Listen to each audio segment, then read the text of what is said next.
Olá, meu nome é Ricardo Moreira Borges e essa vai ser então nossa última parte desse primer para espectrometria de massas.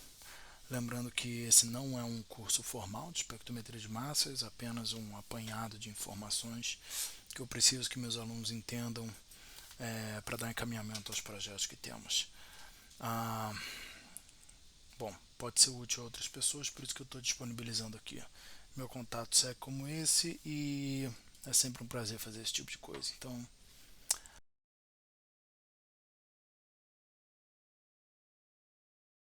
bom, vamos lá. A gente está falando de fragmentação nessa aula. Bom, então o processo de fragmentação em espectrometria de massas envolve a quebra de íons moleculares em fragmentos menores. Esse processo é essencial para a identificação e elucidação estrutural de compostos. Ele permite que a gente determine as moléculas, como as moléculas se dividem ou se fragmentam, né? E quais são os fragmentos resultantes. Aí a combinação desses fragmentos resultantes nos leva à molécula final. Bom, então a gente tem alguns tipos de clivagem que podem acontecer. A gente tem a clivagem homolítica, que envolve a quebra de uma ligação covalente formando dois radicais, ok? Por exemplo, a clivagem de uma ligação carbono-carbono resultaria então em dois radicais R ponto, né? A gente tem a clivagem heterolítica, que ocorre quando a ligação é quebrada, formando um cátion e um ânion. Né? O exemplo seria então a clivagem de uma ligação carbono-carbono, resultando em um R mais e um R menos. Ok? E rearranjos. E aí um exemplo que eu trago, que é o mais comum, o mais comum não, mas o mais famoso talvez, que é o rearranjo de McLafferty, que envolve a migração de um átomo de hidrogênio intramolecular e a subsequente quebra de uma ligação. Na verdade quebra duas, né, contando com a migração do hidrogênio.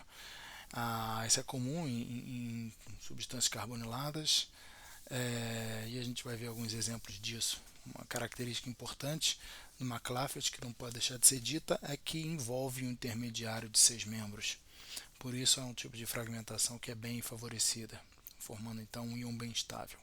Tá? E a nossa ligação, a clivagem alfa, que ocorre na, quando ocorre a ruptura de uma ligação adjacente a um átomo carregado, então resultando em um fragmento específico e íons estáveis, certo? Bom, então o objetivo da fragmentação é simples. Né? O objetivo da molécula que está carregada para fazer a fragmentação é como se ela gostaria de reduzir a energia, né, do seu sistema. Então ela se fragmenta, produzindo espécies de menor energia ou espécies mais estáveis, certo? Então a gente tem aí essa regra de Stevenson. Quando dois fragmentos competem pela carga durante a fragmentação de uma ligação alfa, quer dizer, de uma ligação sigma, a carga vai pertencer ao fragmento cuja energia de ionização seja menor. Isso significa que o fragmento com menor energia de ionização vai ser o mais estável, portanto ele vai reter a carga, certo? E isso acontece porque, bom, ele é o mais estável. Okay? A gente vê essa consequência como um fragmento de maior intensidade. Tá? E aqui eu mostro um diagrama de energia só para mostrar esse tipo de coisa. Não vem muito ao caso, mas é uma coisa mais teórica, mas vocês podem ver isso em algum momento da vida de vocês. Então, esse diagrama de energia que está mostrado, ele ilustra então os estados de transição relativos e as energias de ativação para a fragmentação alfa. Tá? A energia pode ocorrer então em diferentes pontos da molécula, né, essa fragmentação, essa ionização, resultando então em diferentes produtos de fragmentação dependendo da estabilidade e da energia dos íons formados, certo?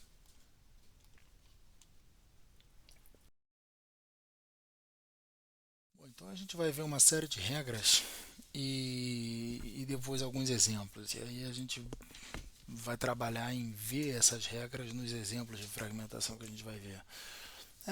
Nenhuma regra é absoluta, né? mas serve como um guia. Então, a regra um a gente tem aí que a intensidade do íon molecular é a maior é maior em cadeias lineares longas do que em cadeias ramificadas. Bom, isso é óbvio porque a ramificação estabiliza o fragmento, né? Se estabiliza o fragmento, a molécula vai preferir quebrar na ramificação para poder gerar um fragmento mais estável ou de menor energia, como a gente já viu pela regra de Stevenson. A intensidade do íon molecular então decresce com o aumento da massa molecular, tá? Então, em ácidos graxos, a gente vê que isso é uma exceção, ok? A gente vai ver isso daqui a pouco. A clivagem é favorecida pela ramificação. Essa regra é derivada da primeira regra, né? Óbvio. Mas ela é de fato favorecida, o que reflete a estabilidade dos íons. A gente tem aqui então uma ordem de estabilidade, onde a gente tem que carbocátions primários são menos estáveis do que carbocátions secundários e menos estáveis do que carbocátions terciários e quaternários. Ok? Então, sempre que você puder formar um carbocátion terciário ou quaternário, ele vai ser formado simplesmente porque ele tem menor energia, porque ele é um pedaço mais estável. Uma coisa que eu poderia ter dito no slide anterior é que, bom, o excesso de energia que leva à fragmentação, ele pode ser raciocinado como um excesso de energia cinética. E a energia cinética ela é derivada da velocidade e da massa. A velocidade sendo constante, a gente tem aí a massa, que é o que nos interessa. Bom, a melhor forma, a forma mais eficiente de desprender uma quantidade maior de energia de um sistema em duas moléculas é realmente dividindo a molécula ao meio.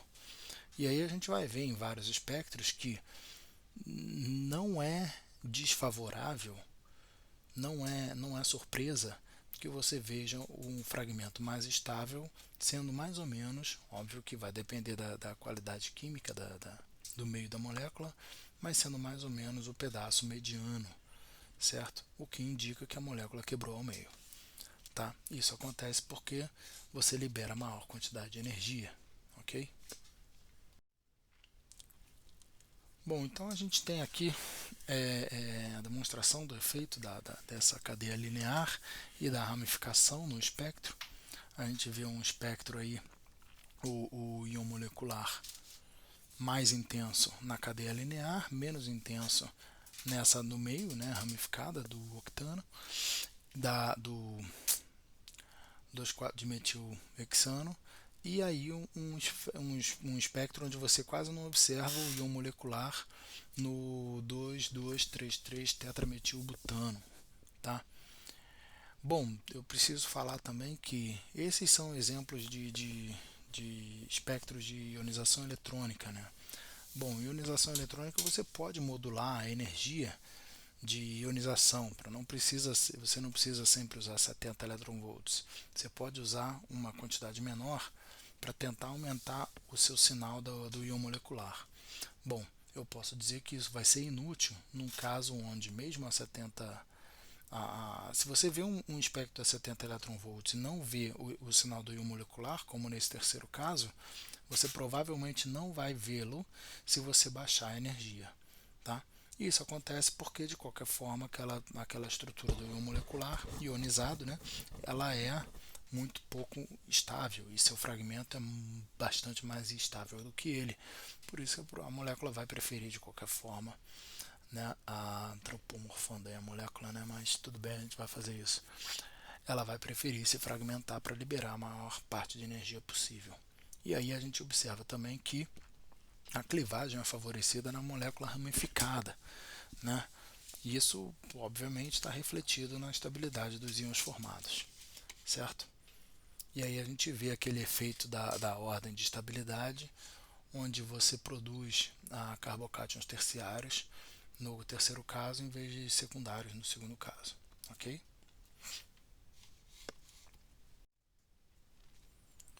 Bom, aqui mais um exemplo. Observe então a diferença entre o espectro do octano e do um octanol, certo? Existe uma diferença aí de intensidade dos fragmentos. A intensidade do sinal do íon molecular decresce bastante com o aumento da molécula, tá? E a adição do álcool ali também, da hidroxila, também causa uma redução desse íon molecular, simplesmente porque o fragmento formado, esse fragmento 56 aí, ele é bastante estável, porque ele é um fragmento resultado de um rearranjo, tá? E fragmentos resultados de rearranjo são costumeiramente mais estáveis, certo? E aí nota que você tem fragmentos ao redor dele mais estáveis também, não só o 43, como é o caso anterior. Aí você nota a paridade, né? O íon molecular estava no primeiro caso em 114, depois que é um número par, e os fragmentos todos em número ímpar, certo? No espectro do octano. Já no caso do octanol, a gente vai ter aqui, não dá nem para ver, por volta de 130, um íon molecular par, e aí alguns sinais ímpares e alguns sinais par. A gente tem o 29, 41, vai ter o 43 aqui, ímpar, e o 56, 70 e 84. Quando você muda a paridade dessa forma, isso indica que seja um caso de rearranjo, porque isso indica que seja um caso de duas fragmentações em sequência, o que é normal de acontecer em rearranjo.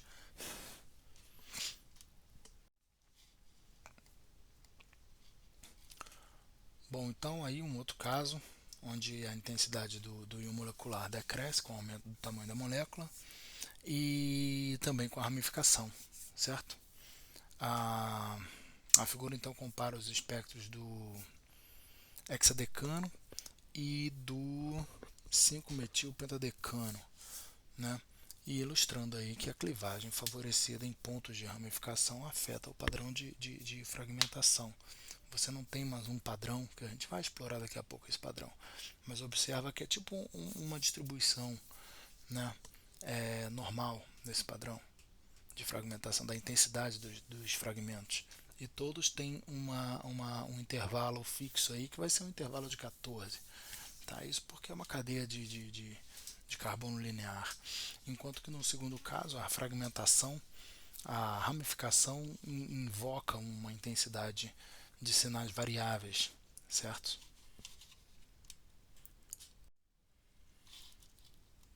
Bom, tá lá o exemplo então de, de uma fragmentação bem favorecida, tá? Você perde mais ou menos aí metade da molécula e um sinal em 59, que é produzido por um ponto de ramificação, ok? E aí, como exercício, vocês ficam para descobrir qual que é essa estrutura do fragmento em 59, ok? E dizer por que o sinal do íon molecular está inexistente.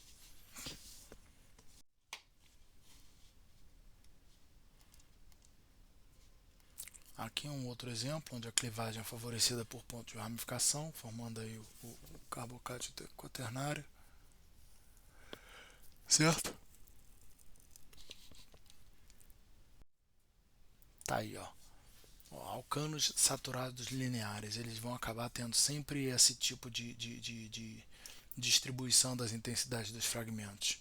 Tá aí todos com variação de 14 unidades. Bom, isso acontece por causa da fragmentação, da ionização que acontece nas ligações, e você acaba tendo várias posições possíveis, ok? E cada posição é praticamente igual a outra energeticamente. Aí, o octadecano, o dodecano, observa o perfil de intensidade, sempre variando da mesma forma. E o íon molecular é um pouco mais visível, né? Do que qualquer caso ramificado ou com algum heteroátomo no meio.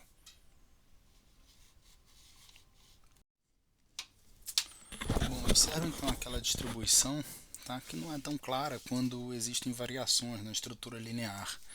Né? Variação tal como uma adição de uma dupla, ramificações, ok? Observem também que o íon molecular quando há ramificações, ou seja, quando algum fragmento é mais altamente favorável, é mais altamente estável, aquele íon molecular some, ok? Ele simplesmente desaparece. Aí, avaliem aí esses 3 exemplos.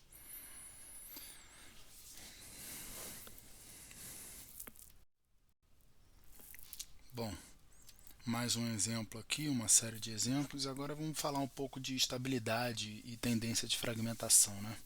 Tá aqui aquele primeiro exemplo, que é um exemplo linear saturado, seguido de um álcool com uma hidroxila, e aí a gente vê o íon molecular já bastante reduzido e aquele pico em 56, lembrando da história da paridade, certo? O pico de 80 e 84 também deve ser uma resultado de um rearranjo, tá? Façam a conta, vocês vão ver qual é o valor da perda entre o íon molecular e esse sinal de 84, e depois que a gente for falar de rearranjo de McLafferty, tentem descobrir esse 56 aí. Bom, e aí os sistemas aromáticos. Nos sistemas onde tem um sistema, nas estruturas onde existe um sistema aromático, a gente já passa a ver um íon molecular mais intenso aqui do benzeno, tá? Ele está aí bem intenso, com pouquíssimas fragmentações. Mesmo quando fecha um ciclo já é mais estável do que uma estrutura linear. Bom, fechando um ciclo, então a gente vê aí um íon molecular bastante maior do que o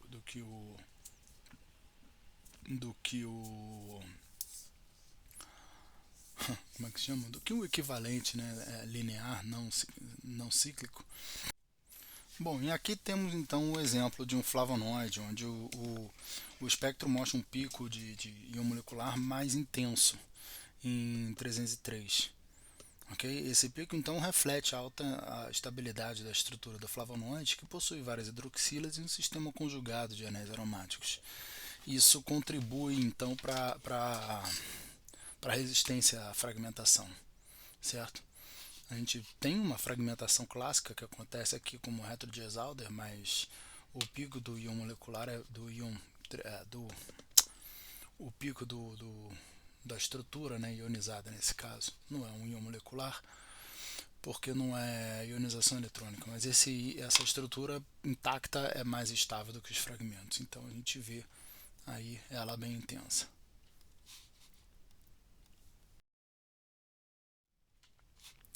Bom, então a gente tem a quarta regra, anéis aromáticos, ligações duplas, estruturas cíclicas estabilizam o íon molecular, ok?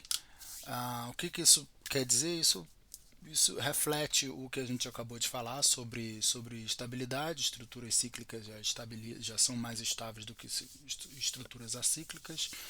Ligações duplas, elas vão causar levar a uma estabilidade, e assim como anéis aromáticos. Bom, então a regra 5, que é meio redundante com essa 4, a gente tem que ligações duplas favorecem a clivagem alílica, né? O que é essa clivagem alílica? É essa clivagem na ligação aí, perto, né, que seria a alfa-beta, a ligação dupla, né? Então, levando a essa carga na, na no carbono alílico, e aí o fragmento possui essa estrutura de ressonância, onde a gente vê aqui na direita, né, que essa estrutura de ressonância, então, como qualquer situação de ressonância, acaba estabilizando a molécula. Então, esse fragmento acaba sendo mais favorecido. Ok?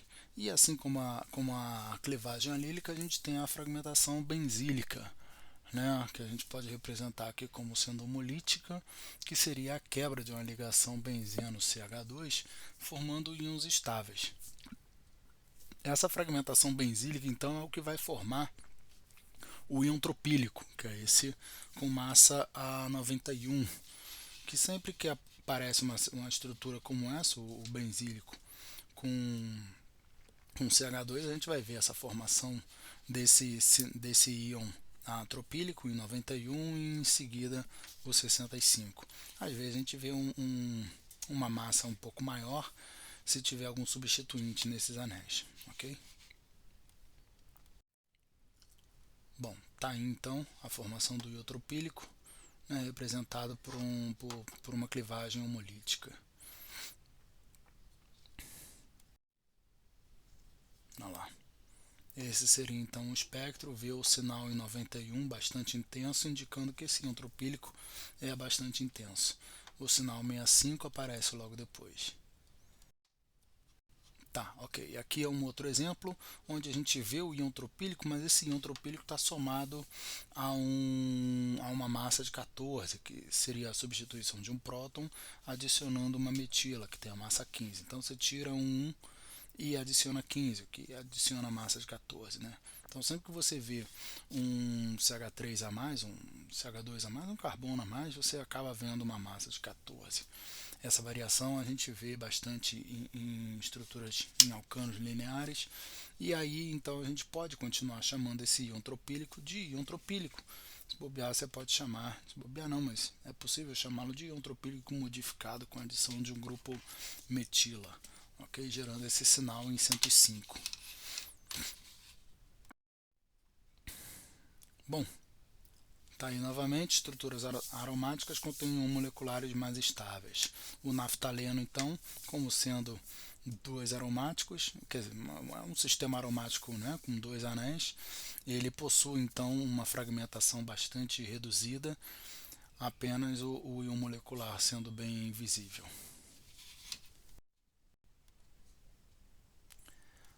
Bom, regra 6, em anéis saturados, né, a fragmentação geralmente envolve a perda da cadeia alquílica em posição alfa, certo? Isso ocorre devido à estabilidade relativa dos íons resultantes após a clivagem.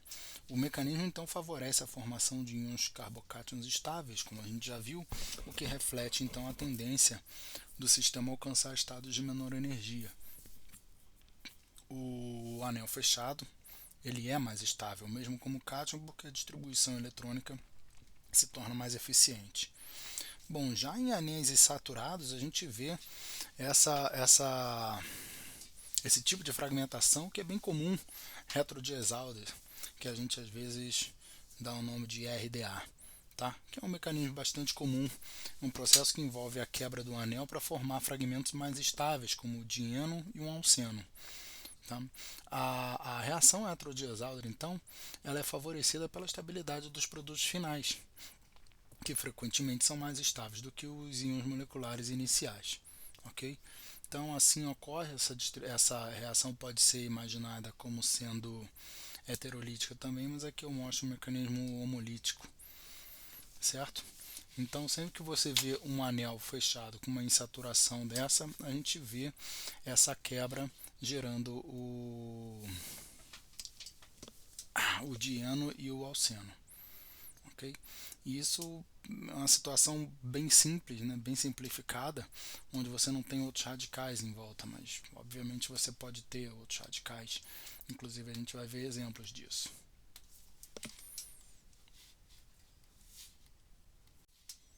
Bom, está aqui um exemplo. Nos anéis insaturados, então, a reação retrodiesalder é um processo comum de fragmentação. Mesmo nessa situação de ponte, okay, a gente vê aí a reação sendo formada, a fragmentação tipo retrodiesalder sendo formada. E aí observem a paridade do íon molecular em 94 indo para um fragmento 66, a paridade é mantida. Isso indica um processo de rearranjo ou de quebra de duas ligações. Bom, a retrodiesalder é um processo de quebra de duas ligações, como a gente já viu. Aqui novamente, nesses monoterpenos, é muito comum a gente ver essa reação de retrodiesalder, a gente vê então a formação desse íon 68 e outro íon em 86. Ok? Bom, sobre a clivagem da ligação carbono-carbono adjacente a um heteroátomo, essa fragmentação resulta na formação de íons mais estáveis também, porque esse é o objetivo sempre da fragmentação. então a carga positiva tende a permanecer no heteroátomo. Tá? Esse fenômeno ocorre porque nos heteroátomos, como oxigênio, nitrogênio e enxofre, os pares de elétron não ligantes eles acabam estabilizando a carga positiva por meio de ressonância ou mesmo de efeito indutivo. Então a clivagem próxima a heteroátomos é bastante favorecida, resultando em fragmentos iônicos que são mais estáveis do que a molécula original, do que aquele pedaço intacto. Tá? Esses fragmentos são facilmente detectáveis em espectrometria de massa nos espectros de fragmentação. Nesse caso, desse exemplo, a gente ainda vê a formação de uma situação de ressonância, ok? Então, não chega a ser um cátion alílico, mas é um cátion onde a carga positiva está no heteroátomo e ela tem essa ressonância junto com a ligação dupla adjacente. Um outro exemplo aqui sendo mostrado aqui embaixo. Bom, aquela clivagem pode acontecer tanto com oxigênio quanto com nitrogênio e enxofre, são os casos mais comuns. A gente vai acabar vendo quase sempre em oxigênio e nitrogênio, porque a gente quase não vê enxofre nas nossas substâncias. Bom, tá aí então o fragmento com nitrogênio, ok? Esse fragmento em barra Z30, que é um fragmento clássico em amina primária, certo? E aquele em 31, que é também um fragmento clássico em álcools primários.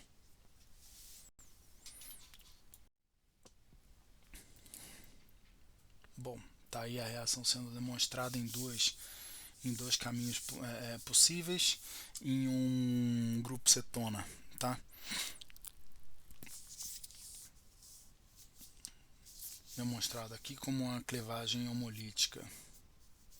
Então, dessa estrutura com 72, com íon molecular em 72, a gente vê os fragmentos em 57 e 45. Tá? Esse exemplo fica melhor ali do lado da carbonila, mas está adjacente ao heteroátomo de qualquer forma.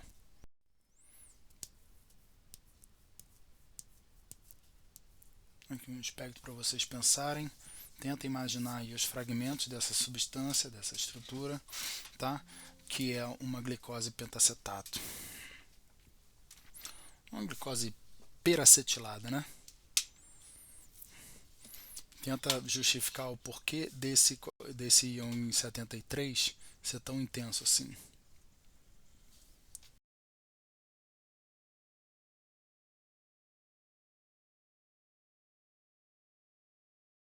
Bom, então vamos entrar em casos de fragmentação. Regra 9. A fragmentação por clivagem de pequenas moléculas neutras, como gás carbônico, como CO2, monóxido de carbono, CO, olefinas, água, geralmente são resultados de rearranjo. E a perda de moléculas neutras, né, como moléculas neutras são mais estáveis, elas são favorecidas. Ok? Então eu trago aqui o rearranjo de McLafferty, que é esse rearranjo que envolve a migração de um átomo de hidrogênio e uma subsequente quebra de uma ligação.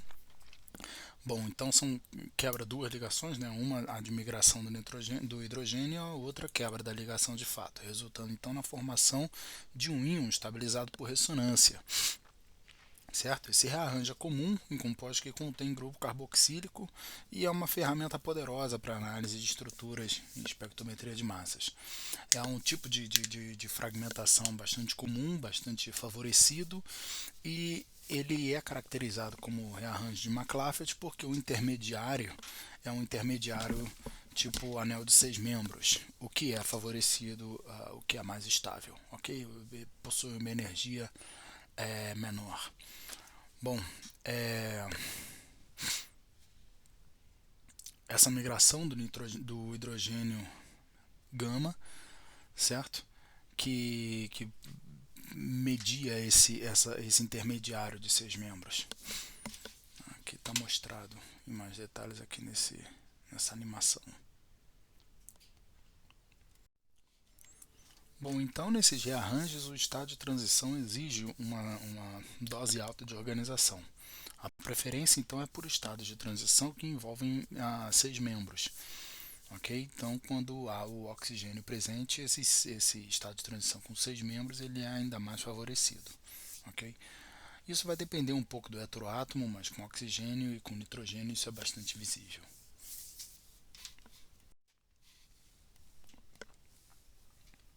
Aqui, mesmo exocíclico, a gente vê aqui a formação do intermediário de 6 membros e um tipo de rearranjo de McLafferty envolvendo aí a transferência do próton e depois a perda daquele grupo, né?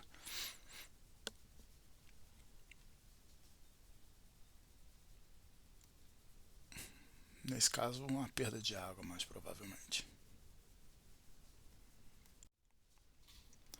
Bom, então, aqui eu peço para justificar aquele sinal em 56 do caso do álcool primário de cadeia longa. Tá? Vocês vão conseguir desenhar aí uma conformação que vai favorecer a perda do hidrogênio gama e, a, e o rearranjo de McLafferty. Fica como exercício. Bom, novamente, comparando aqui,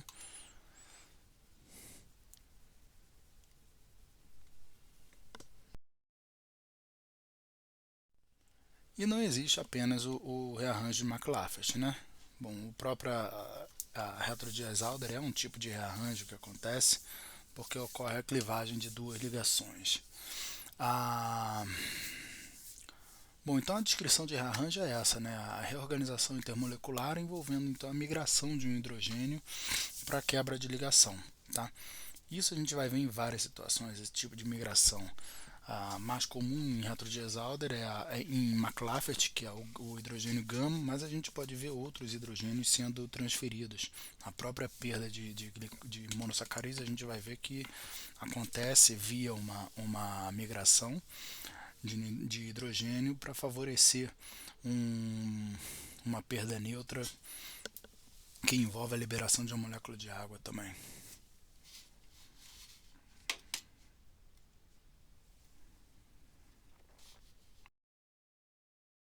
Bom, mais um exemplo da eliminação de água, né, de H2O, de álcools, que é um processo comum, né, que a gente observa em espectros de fragmentação, especialmente para álcools secundários e terciários.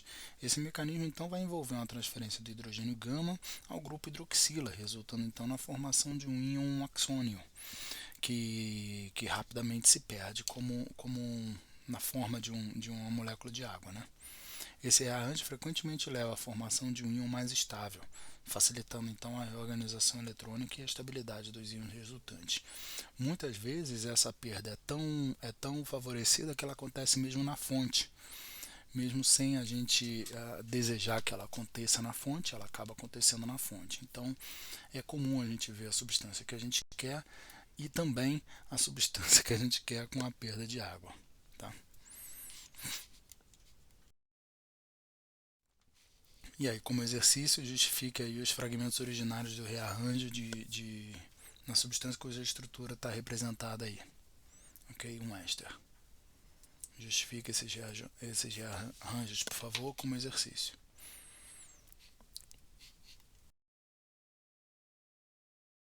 Bom, além dos rearranjos de McLafferty, ocorre um processo de clivagem que envolve a migração entre os hidrogênios. Entre não, né? Migração de um hidrogênio. Um exemplo notável disso é a transferência do hidrogênio beta em aminas, onde duas ligações são quebradas, né? Clássico de rearranjo e por isso a troca de paridade. Essa transferência então resulta na formação de fragmentos específicos, como mostrado nessa figura aqui, né? Nessa perda de um fragmento de massa carga 30. Então essa clivagem gera um fragmento carregado positivamente e um fragmento neutro. O fragmento carregado positivamente ele vai ser preferencialmente o do nitrogênio nesse caso, né? Porque o nitrogênio estabiliza melhor a carga. Então o espectro da N-propil butinamina e notem um pico o sinal em M/Z 30, né? Que é característico da clivagem resultante daquela transferência de hidrogênio beta que falamos no slide passado. Esse processo é típico, certo?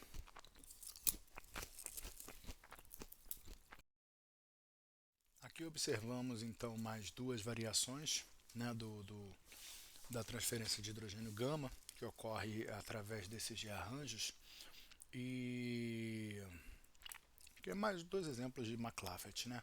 Como eles podem ocorrer. Lembrando que McLafferty é caracterizado por ser uma transferência de hidrogênio gama com um intermediário de 6 membros.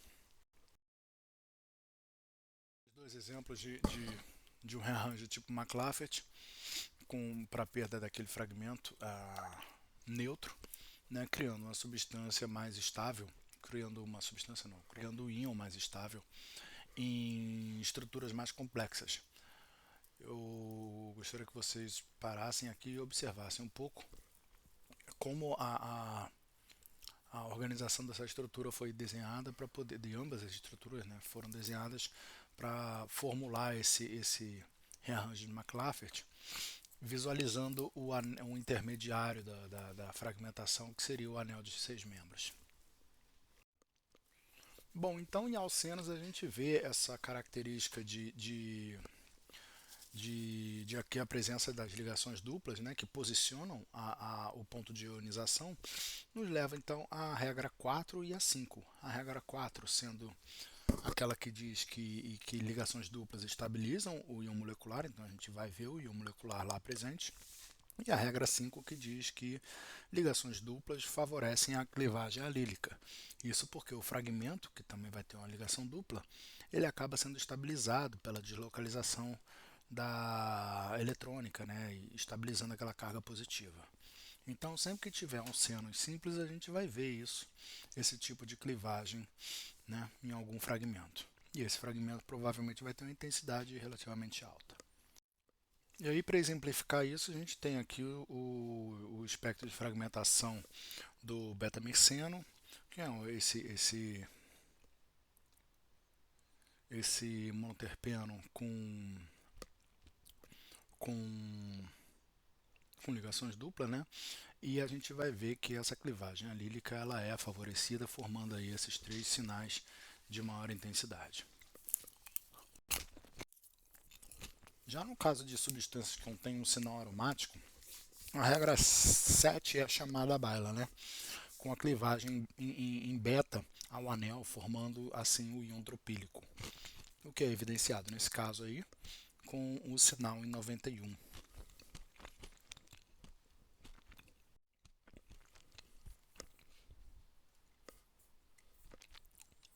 Bom, então podemos observar que o íon molecular é muitas vezes ausente ou em baixa intensidade em álcools, né? Isso ocorre devido à instabilidade dos íons moleculares em álcools, o que tende a se fragmentar rapidamente mesmo na fonte de ionização. As fragmentações mais comuns envolvem a perda de uma molécula de água, né? Ou a perda de pequenos grupos alquila. Bom, isso perdas como perda neutra, tá? A água é a molécula neutra e esses grupos alquilas que estaria perdendo são outros grupos alquila, resultando assim em íons característicos que podem ser identificados no espectro de massas.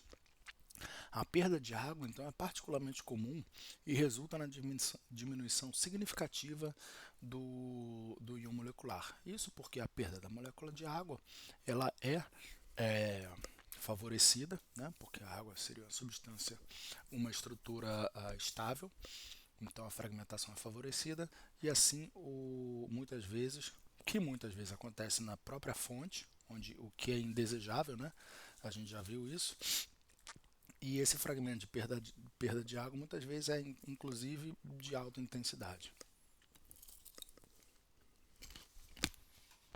Bom, aí em substâncias carboniladas, né, a eliminação desse monóxido de carbono, CO, ela ocorre por dois mecanismos principais, que seria a sequencial e concertada. A eliminação de CO sequencial acontece, nesse primeiro caso mostrado aí por um éster, acontece pela perda inicial daquele grupo OR, né, e em seguida pela eliminação do CO2, do CO, tá? Resultando então na formação de fragmentos característicos, como são esses 105, 77 ou 51 nesse caso. Tá? Isso quando a gente está vendo uma metila, um grupo fenil ali. Obviamente esse grupo fenil pode ser substituído por outros grupos e leva a outras massas, mas o raciocínio é o mesmo. E a eliminação do CO em modo concertado acontece de forma simultânea com a formação de produtos finais estáveis. Tá? É o caso de substâncias cíclicas, né, resultando esse sinal em 78, mostrado aqui na figura, né, essa perda concertada de CO, ela resulta em fragmentos mais estáveis. Tá? Isso porque qualquer perda de fragmentos de pedaços da molécula que são estáveis levam a sinais mais intensos. Bom, ainda em substâncias carboniladas, né, como aldeídos e cetonas, elas exibem um padrão de fragmentação distintos em fragmentação, certo? Em espectrometria de massas. Essa clivagem alfa é comum e é resultado de fragmentos acíclicos, certo? E radicais alquil. Então, outro padrão significativo desse que a gente observa nesse tipo de substância, né, é o rearranjo de McLafferty, que envolve aquela transferência de hidrogênio gama, resultando em fragmentos mais característicos, né, e na perda de pedaços da molécula neutro, né, de fragmentos neutros, o que é sempre favorecido. Tá? Então, esse tipo de raciocínio em substâncias carboniladas nos permite então essa identificação.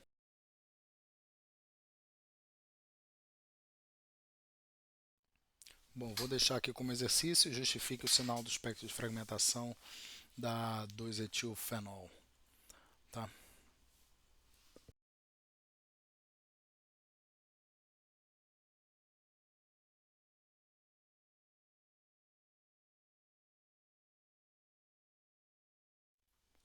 E outro exercício: explique então os fragmentos abaixo dessa do espectro de massas desse éster aqui mostrado.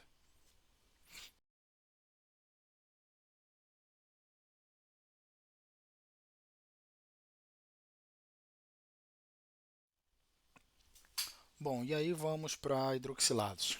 A fragmentação de compostos hidroxilados geralmente envolve a perda do grupo maior, né, que nesse caso seria o R3, vamos dizer assim, da molécula. Então, esse processo é seguido então pela eliminação de uma molécula de água.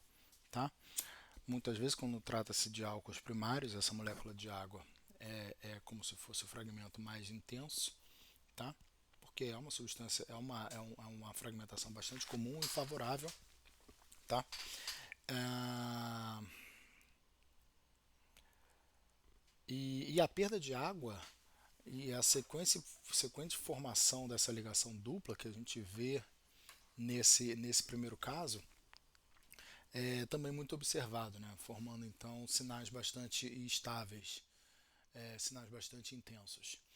E aí outro caso bastante comum em álcools, quando você tem uma cadeia longa suficiente para isso, é aquela transferência de hidrogênio gama, formando assim uma situação favorecida para o rearranjo McLafferty. E para ésteres aromáticos, a clivagem ocorre preferencialmente na posição beta ao anel aromático. Esse processo envolve a remoção de um grupo alquila, resultante então da formação de um íon característico, resultante então na formação de um íon característico em 93, tá? Seria esse caso aí. Além disso, a eliminação de monóxido de carbono pode acontecer, levando então à formação daquele íon 65. Tá? Outro rearranjo que pode acontecer, gerando o íon 94, seria a perda de um grupo vinílico, tá? Por um padrão de fragmentação tipo rearranjo, tá? com aquela transferência daquele hidrogênio em alfa, em orto, certo? Formando aquele sinal em 93, o que é bastante interessante de se observar.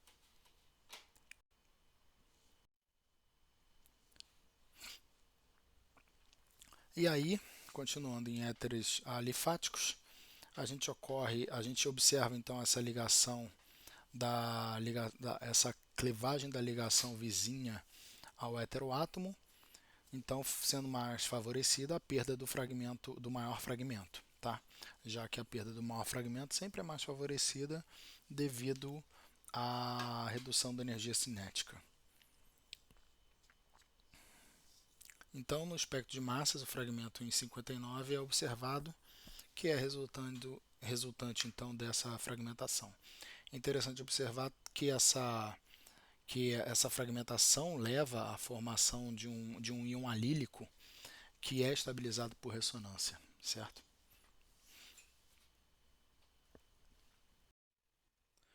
Bom, outro exemplo de fragmentação que acontece em ésteres alifáticos seria esse rearranjo tipo box. Tá? Esse rearranjo tipo box é caracterizado pela transferência do hidrogênio beta, tá? em um intermediário que lembra um anel de 4 membros.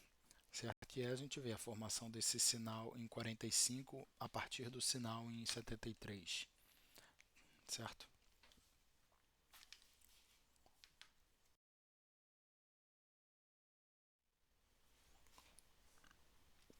Bom, sobre cetonas, a gente observa aí aquela clivagem alfa, que a gente já falou no caso de substâncias carboniladas, né? Clivagem da ligação alfa-beta, do carbono alfa, liberando carbono alfa em ambos os lados, sendo que a liberação do maior fragmento é sempre mais favorecida. Outra opção também para cetonas é, se der tamanho suficiente para isso, né, se for possível desenhar esse intermediário de 6 membros, seria o rearranjo de McLafferty, gerando então um fragmento com a mesma paridade.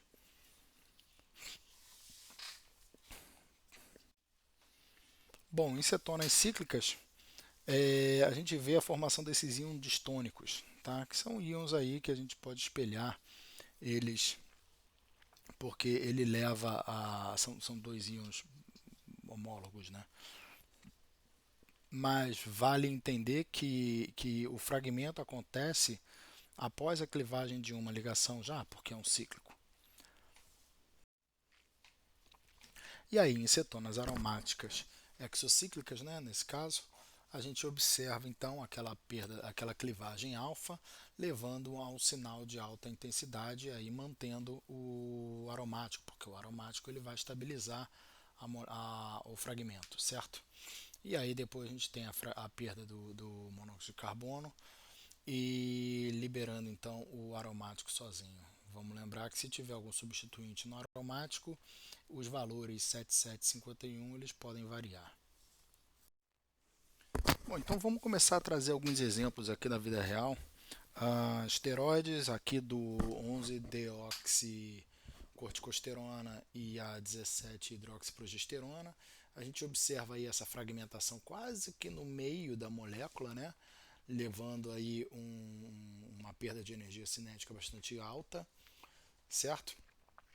Mostrando os fragmentos então em 109, 123 e aquele 97 não tá demonstrado aí, tá? Vocês podem parar para pensar o que significa eles, mas bom, tenta imaginar o que significa ele, ok? Deve ser o outro lado.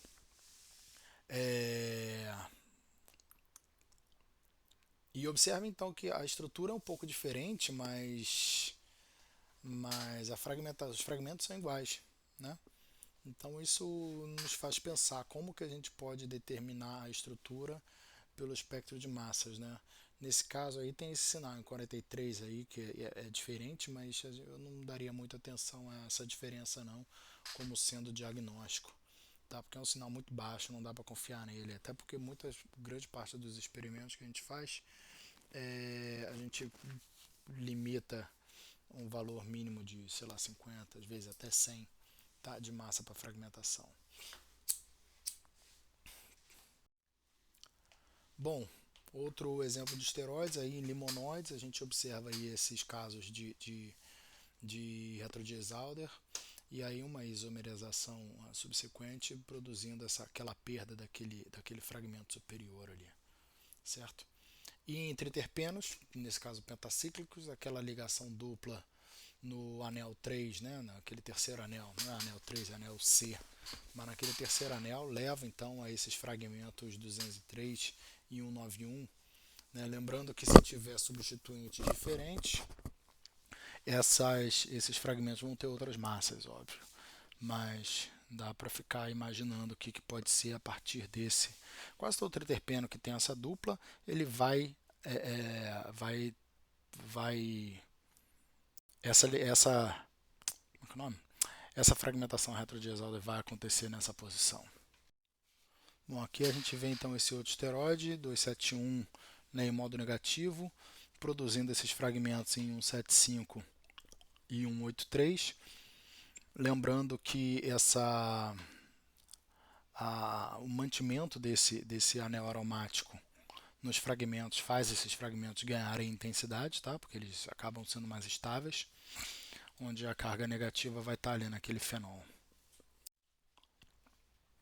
Bom, e um processo que é muito comum, né, observado aí, é a eliminação dessas pequenas moléculas neutras, né, nesse caso a água, né, ocorre frequentemente quando existe esse tipo de protonação, de hidroxilação, certo? Também é muito comum nesse tipo de estrutura. Sempre que você observar uma hidroxila aí ligado a um carbono que seja saturado, né, você pode tentar imaginar em uma perda de água. Às vezes ele vai aparecer inclusive como perda de água na fonte, então você vai ver essa fragmentação como sendo você vai procurar pelo espectro de fragmentação já do íon sem a água, né? Porque se ele perde na fonte, ele é encarado como um íon precursor, lá no processo de seleção do DDA. Tá?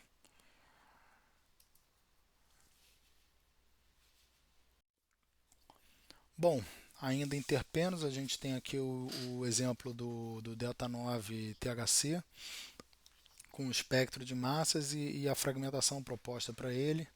Observem essas fragmentações, tenta desenhar no caderno, tenta imaginar o que está acontecendo, observa sempre a transferência de hidrogênio e os pontos de fragmentação que acontecem à luz daquelas regras que a gente já viu. Tá? Sempre que tiver hidroxila, vai ter uma perda de água, sempre que tiver uma possibilidade de transferência, pode tentar e rearranjo, tipo McLafferty. Tá, aqui outro exemplo do canabinoide CBG, certo? Aquela ligação alfa ou beta do anel aromático, a gente viu que isso é favorecido. Aquele sinal 193 é bastante intenso. Por que ele é intenso? Né? Ele é intenso por causa do anel aromático que está mantido no fragmento. Né? Isso aumenta a intensidade do anel. E o sinal 123, né, ali em massa carga 123, ele é fragmento desse fragmento em 193. Talvez por isso ele esteja com a intensidade um pouco menor. Bom, como caso de lipídios, a gente tem aí o exemplo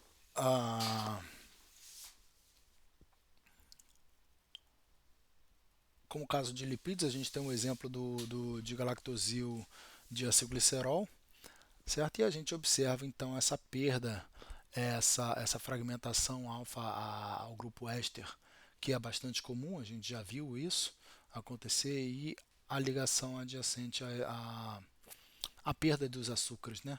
Então a gente vê a perda dos açúcares como uma unidade de glicosídeo, certo? Essa fragmentação ao sinal 591.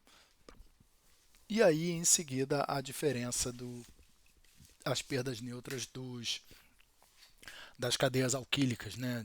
18 com 3 insaturações e cadeia com 16 carbonos.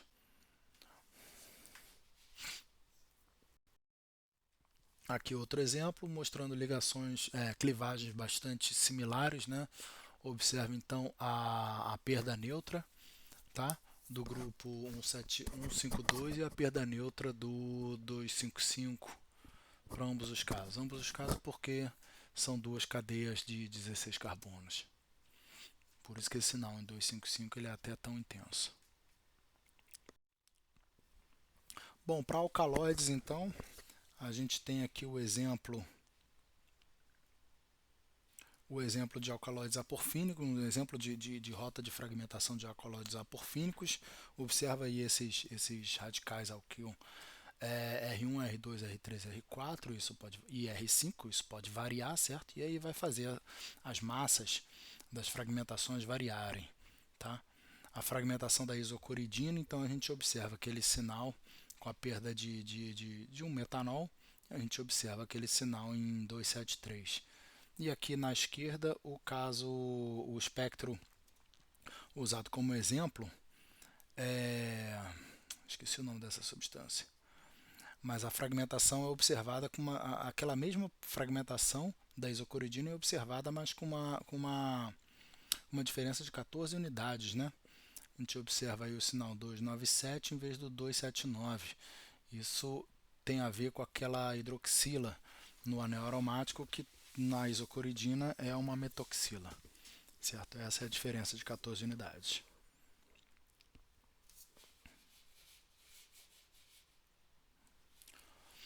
Bom, nesse outro alcaloide, a gente observa as perdas de água, perdas de metoxila e a reação de Heterodyes-Alder, que é bastante comum. Observa que foi possível fazê-la por causa daquele anel onde o nitrogênio está lá, dessa biidroprotopina, certo? Com esses fragmentos sendo o fragmento mais intenso, 189, que é o mais estabilizado, né? Pela ressonância que acontece.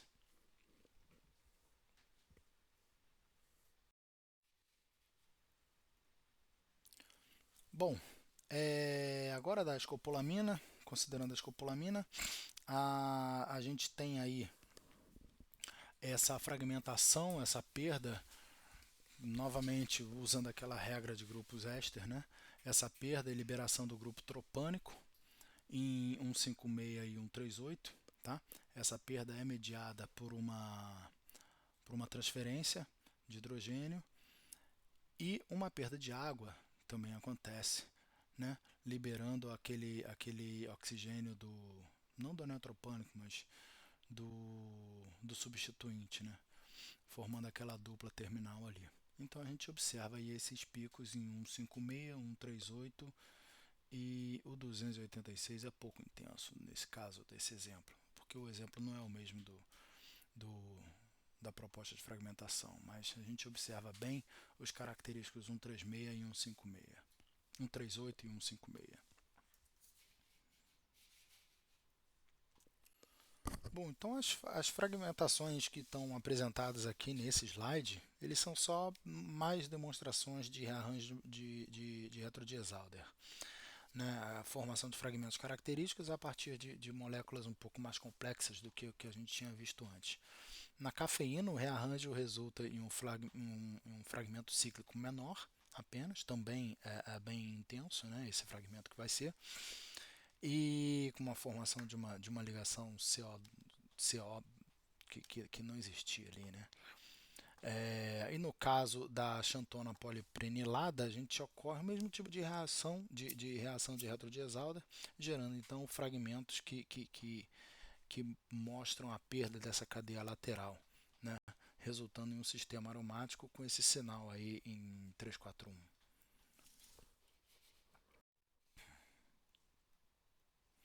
Bom, em ácidos cafeoilquínicos, né, toda uma classe de ácidos cafeoilquínicos que são bastante comuns em plantas, nesse caso aqui, a gente observa esse sinal em 353 e a perda do grupamento cafeoil, certo? Essa perda desse grupamento cafeoil é representada como uma perda favorecida, e a gente observa então esse sinal em 191, que é depois que produz depois uma perda de água, né, por aquela hidroxila que está vicinal ao ácido carboxílico. Essa perda de água produz o sinal em 173, que não está marcado, mas é esse sinal intenso do lado do 191. Tá? Essa fragmentação é representativa de todos os derivados cafeoilquímicos, obviamente mudando a massa no caso de outros substituintes, mas é um perfil bastante comum, né, que é observado.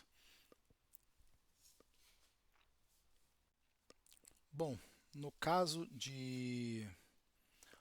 aí de flavonoides, né, de flavonas, a gente observa aí o íon da glicona, da flavona, bastante intenso. No caso da quercetina, em 303, né, mostrando para a gente que o íon molecular é bastante intenso. Nesse caso não é íon molecular, é espécie protonada, tá? É bastante intenso e tem com poucas fragmentações. Essas poucas fragmentações só nos levam a crer que o íon molecular, que é a espécie protonada, já é uma estrutura bastante estável. Ela é tão estável que, observem no caso da miricetina, rutinosídeo, glicosídeo, né, que é uma estrutura parecida com a quercetina, mas com uma hidroxila a mais naquele anel B, e 3 açúcares pendurados, né, a gente vê que o sinal da glicona é o mais intenso. É o mais intenso, ora, porque o fragmento é o mais estável, certo? E observem aqui as perdas dos açúcares. A gente tem uma perda de uma unidade de 162, né, entre o 789 e o 627, depois uma perda de 146 e depois outra perda de 162. A gente vai observar daqui a pouco em substâncias glicosiladas que essa perda nos diz que existe uma glicose terminal, uma raminose que não dá para dizer que é terminal, mas dá para dizer que talvez esteja no meio, e depois uma glicose aí. Estou falando já de identidade. Não dá para dar identidade de açúcar em espectro de massas. Tá? Dá para dizer que é uma hexose terminal, depois uma desoxiexose, né, com essa massa 146, e depois outra hexose, certo? Até chegar na glicona. Bom, e no caso dos flavonoides, né, a gente tem essa como prioritária essa esse caminho de fragmentação do anel da glicona, né, que seria da estrutura do flavonoide de fato retrodiesalder. E aí a gente vê algumas variações aqui, lembrando que as massas vão variar de acordo com os substituintes ligados, certo? Isso se esses substituintes não saírem antes. Então tem sempre que ficar ligado nessa possibilidade. Mas esse tipo de caminho de fragmentação sempre vai acontecer.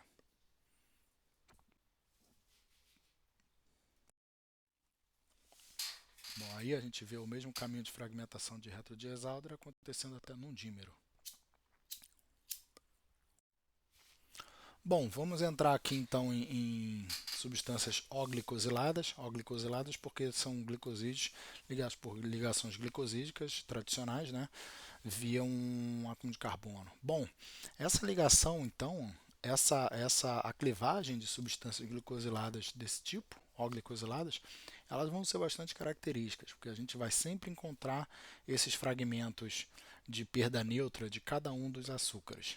Lembrando que eu não posso dar a identidade do açúcar, mas eu posso dizer qual é a classe deles, né? Entre hexose, pentose, desoxihexose, ácido urônico, esse tipo de informação. Ok?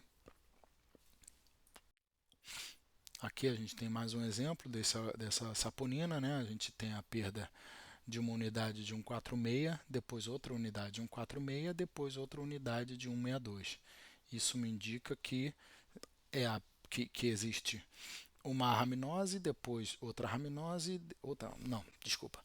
Existe primeiro terminal uma desoxihexose, seguido de outra desoxihexose, seguido de outra hexose, certo? Eu corrijo o fato de eu dizer a identidade do açúcar em massas, porque eu não tenho como falar sobre essa configuração espacial, né, dos açúcares, que é o que caracteriza eles. Bom, então está aqui uma tabelinha que vocês rapidamente vão decorar. Né? Para todas as exoses a gente vê uma perda de 162, para todas as deoxi exoses a gente vê uma perda de 146,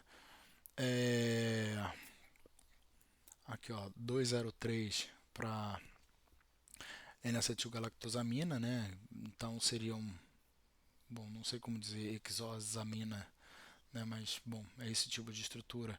E aqui curiosamente não tem pentose, mas pentose como ácido, como arabinose, ela sai com uma perda neutra de 132. Bom, e existe também o caso dos C-glicosilados, que é mais comum em flavonoides, como a vitexina e isovitexina. Observe então que a gente tem essa perda via no anel do açúcar, né? Via a retodiazalder também, após uma perda de água. E aí a gente observa dois padrões, né? Dois fragmentos principais, que é a perda neutra de 90 e a perda neutra de 120. Então, na isovitexina você vai ver essa perda neutra de 90 e 120, e na orientina também, na isovitexina também, nesses casos. Ok? Bom, aqui uns exemplos de substâncias mais específicas, fragmentação do paclitaxel. Tentem imaginar como acontecem essas fragmentações, que regras vocês diriam, e se vocês seriam capazes de apontar esses pontos de fragmentação antes dessa imagem da estrutura que está aí no centro aparecer. Observe então que são pontos óbvios de fragmentação, né? De grupos ésteres, da coridalina, mesma coisa, sempre que possível faz um retrodiesalder e tem outras perdas ali mais exemplificadas. Acho que esse exemplo é próximo daquele outro que eu trouxe no alcaloide, né? Bom, a fragmentação da artemisina, a gente vê aí uma perda que não é tão comum, que é essa perda dessa molécula de oxigênio, certo? Que seria uma massa de menos 32. E aí uma sequência de fragmentações que a gente vê caracterizando aí o espectro de fragmentação. Tentem imaginar, tenta racionalizar como acontece cada uma delas. Da morfina, a gente vê um espectro bastante bonito, com fragmentos bastante intensos, isso porque os fragmentos também, muitos deles vão conter anéis aromáticos, né? Essa fragmentação é praticamente dominada por perda de água e monóxido de carbono. Bom, cianidina é um caso de um flavonoide, mas ali carregado no O, né? Aí vejam que interessante, você não precisa colocar um oxigênio a mais para mostrar a carga, né? Porque a cianidina já é uma substância carregada, então ela já vem ionizada. Lembra que isso, no caso, é a ionização via eletrospray.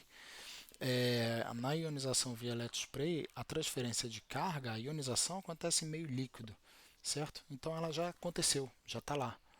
Então a massa 289, 287 é, na verdade, a massa da substância. Então você não poderia, por exemplo, dizer que encontrou uma cianidina e colocou a massa como 287 é M mais H. Não é.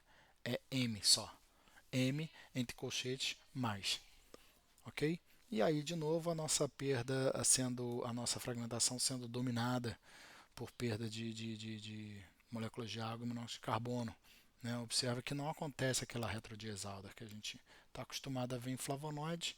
E aí eu espero que vocês desenhem e tentem fazer essa retrodiesalder para vocês observarem que não será possível quebrar a substância.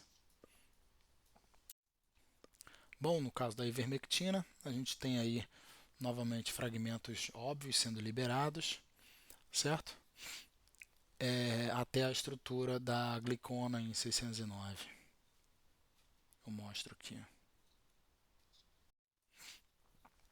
Bom, a lovastatina, da estrutura central da lovastatina, a gente tem uma fragmentação levando daquela cadeia éster ali, levando ao sinal em 285, e em seguida levando ao sinal em 303 e 176, mantendo apenas a essa estrutura aí conjugada cíclica em 173. Bom, a tomatina trouxe como exemplo só para continuar mostrando essa perda de sequencial de açúcares. Observa que nesse caso existe uma perda não de monossacarídeos, mas do trisacarídeo original, inicial, né? Dessa que leva a essa diferença de 1034 até 520, 578, certo? Que perde então todo esse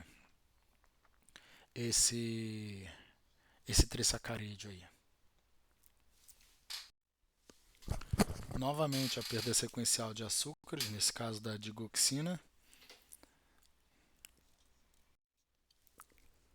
e outra perda de outro açúcar no caso da doxorubicina. Observe então que a doxorubicina leva a um sinal 397, que é bastante intenso, por causa do anel aromático, né? Do anel aromático não, da estrutura aromática. Bom.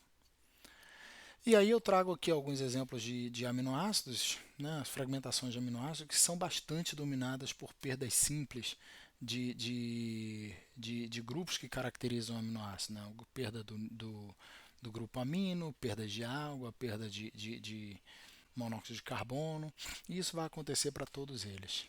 Aqui a gente tem a metionina, o triptofano, que aí já leva ao caso onde tem aquela estrutura aromática, certo? Mas observem as perdas de água e monóxido de carbono e do grupo amina. A arginina, essas perdas neutras então são bastante dominadas. E peptídeos. Em peptídeos a gente vai ver uma situação próxima ao que a gente via naquelas substâncias que são glicosiladas, né, com alguns oligosacarídeos pendurados.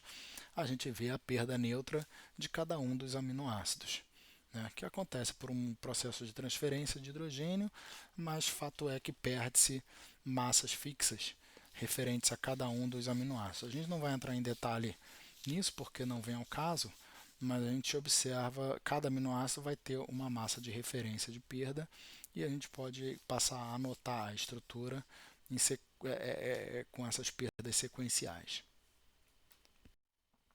Aí então a gente tem a microcistina como um exemplo. Na microcistina, no caso, aquele grupo ADDA, ele leva um fragmento de 135, né? E outro fragmento de 163, que é bastante tradicional em microcistinas. Bom, então eu falei algumas vezes sobre regra de paridade, né?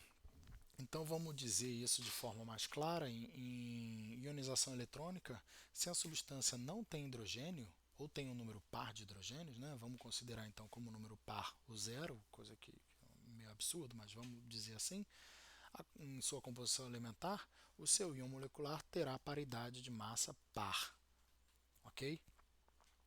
É, Vamos dizer então que as substâncias, né, neutras elas têm em geral par, massa par, se o número de nitrogênio for par ou zero. Tá? Se for ímpar, vai ser ímpar. Já em eletrospray, a substância que tem um nitrogênio ou número ímpar de nitrogênio em sua composição elementar vai ter seu íon molecular, seu íon da espécie protonada ou desprotonada com paridade par. Tá? Por que é diferente? Porque eu estou adicionando um próton nela. Tá? Só por isso. Então não chega a ser uma regra, é uma acomodação. Tá? E aí a gente vê a paridade ser mantida quando a gente vê um processo de rearranjo, tanto em eletrospray quanto em ionização eletrônica. Porque, em geral, muda-se a paridade quando faz uma clivagem, né? Quando perde um pedaço da estrutura. Ou quando perde dois pedaços, você mantém, ou seja, quando perde dois pedaços da estrutura, você mantém a paridade, ou seja, você perde dois pedaços, clivando duas ligações, levando então a uma coisa que é comum em rearranjos. Por isso que rearranjos você tem uma intensidade, você tem um mantimento da paridade, certo?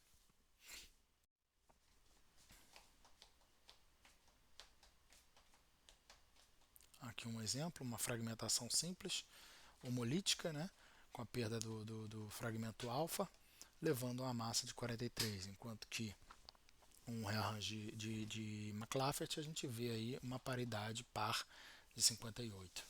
Tá? Lembrando que a massa original da substância original é par. Pode fazer a conta aí para esse íon radical. Bom, então para finalizar, vamos comparar um pouco os espectros de fragmentação de ionização por ionização eletrônica, né, que seria uma ionização forte, contra a ionização fraca, uma ionização branda, que seria clássico de ionização química ou eletrospray. Tá? A ionização branda é muito. O espectro obtido via ionização branda ele é bastante mais simples do que o espectro obtido por ionização eletrônica. Isso porque a energia de ionização na ionização eletrônica, que é um processo de ionização real, onde você tira um elétron, ela é muito mais energética. Bom, está aqui um exemplo dessa buteína num espectro de ionização eletrônica bastante rico em fragmentos, enquanto o espectro por ionização química é bastante mais simples, certo? Tentem aí definir o que é esse sinal em 1 meio alguma coisa. Outro exemplo dessa riboflavina, a gente tem os espectros de eletrospray e de ionização eletrônica, quase não observa fragmentação para ela. No caso de eletrospray, né? Bom, então é isso. Eu não consegui trazer muita sugestão de leitura nesse caso, porque as referências são mais escassas, né, mais espalhadas. Tem esse artigo aí que eu trago, que é um artigo bastante interessante, sobre fragmentação em eletrospray, que vale a pena ser lido. E o livro do McLafferty, né, que tem todas as fragmentações clássicas de ionização eletrônica. Então, acho que eu termino essa parte de primer de massas agora. Obrigado, espero que seja útil.